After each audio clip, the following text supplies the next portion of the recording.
संत ज्ञानेश्वर जी ने कभी ईंट पत्थर के मंदिर को मंदिर कहा ही नहीं था। उन्होंने कहा था ये देह रूपी आपका जो मंदिर है, उस मंदिर के तालू भाग पे यानी सहस्त्रार पे जाकर अगर 10 मिनट आप बैठते हो तो आपको मोक्ष की प्राप्ति होगी। सहस्त्रार पे बैठना यानी क्या?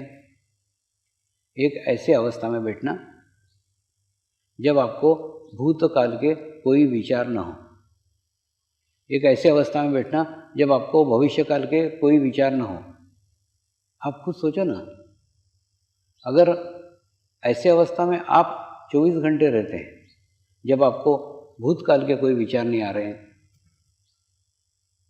आपको भविष्यकाल के कोई विचार ना आ रहे हैं, आप पूर्णतः वर्तमान में हैं, तो आपकी ऊर्जा जो भूतकाल में नष्ट हो रही है, जो आपकी ऊर्जा भविष्यकाल में नष्ट हो रही है, वो सारी ऊर्जा संग्रह होगी, एकत्र होगी, और एकत्र होकर के जब आप वर्तमान में रहोगे तो वर्तमान में जो भी कार्य करोगे वो कार्य आपका सर्वश्रेष्ठ होगा। तो मैं आपको निष्क्रिय होने को नहीं बोल रहा हूँ, मैं आपको निर्विचार होने को बोल रहा हूँ। निर्विचार रहो, निर्विचार रहो यानी प्रेजेंट में रहो, निर्विचार रहो यानी वर्तमान में रहो। जितने वर्तमान में रहोगे, जब हम कोई कार्य करते हैं तब थोड़ी हमको विचार आते हैं।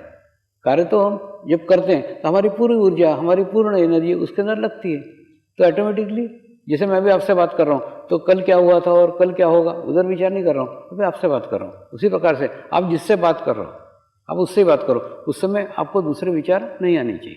तो आपको मैं निष्क्रिय होने को नहीं बोल रहा हूँ, आपको निर्विचार होने को बोल रहा हूँ। निर्विचार यानी प्रेजेंट में रहना, निर्विचार यानी वर्तमान में रहना, और अपनी सारी ऊर्जा को, सारी एनर्जी को संग्रह करके वर्तमान के अपने कार्य में कार्यरत करना।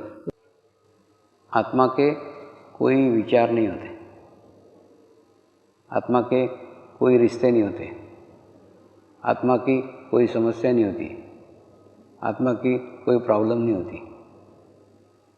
आत्मा एक शुद्ध स्वरूप में रहती है।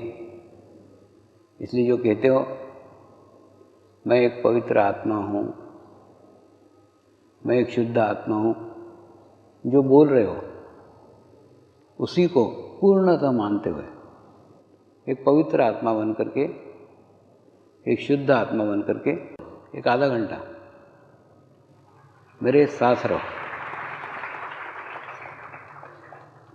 फिर आपको देखो